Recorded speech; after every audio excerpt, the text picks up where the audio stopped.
अस्सलाम वालेकुम नाज़रीन। निगरान वज़ीर आज़म अनवारुल हक काकड़, आप जैसा कि आप जानते हैं कि असम्बलियाँ तोड़ दी गई थी PDM की तरफ से। वक्त से पहले असम्बलियाँ तोड़ने का जो ऐलान था उस पर अमल दरामद हुआ। अनवारुल हक काकड़ साहब को निगरान वज़ीर आज़म बनाया गया। निगरान वज़ीर आज़म बनते ही अनवारुल हक काकड़ साहब ने ये ऐलान किया कि वो अपनी बुनियादी बलूचिस्तान अवाम पार्टी की जो रुकनीत है पहले वो ख़त्म करेंगे, फिर उसके बाद सेनेट की जो रुकनीत है उससे भी इस्तीफ़ा देंगे।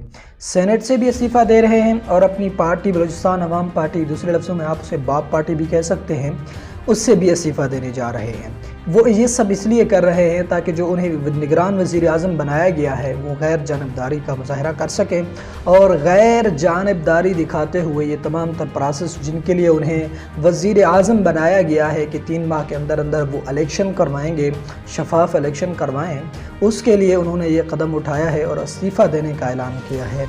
सेनेट की रुकनीत ख़त्म करने जा रहे हैं और इसके अलावा अपनी पार्टी की बुनियादी रुकनीत से भी इस्तीफ़ा देने जा रहे हैं। अनवारुल हक काकड़ साहब, हाल ही में उन्हें वज़ीर आज़म बनाया गया था, नामज़द किया गया था निगरान वज़ीर आज़म के लिए। शहबाज शरीफ साहब को इख्तियार दिया गया था PDM जमातों की तरफ से, सो उन्होंने अनवारुल हक काकड़ साहब को निगरान वज़ीर आज़म मुंतखब किया और निगरान वज़ीर आज़म ने अपनी बुनियादी रुकनीत, अपनी पार्टी की बुनियादी रुकनीत से इस्तीफ़ा दिया है और इसके अलावा उन्होंने सेनेट की रुकनीत से भी इस्तीफ़ा देने का ऐलान किया है। बहुत बड़ा फ़ैसला है उनका।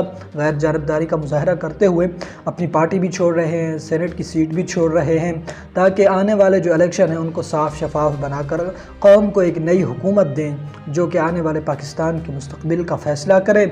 और अल्लाह से दुआ है और उम्मीद है कि जो भी हुकूमत आने वाले वक्त में बनेगी वो पाकिस्तान के हक़ में बेहतर फ़ैसले करे और पाकिस्तान की मईशत को फिर से अपने पाँव पर खड़ा कर सके।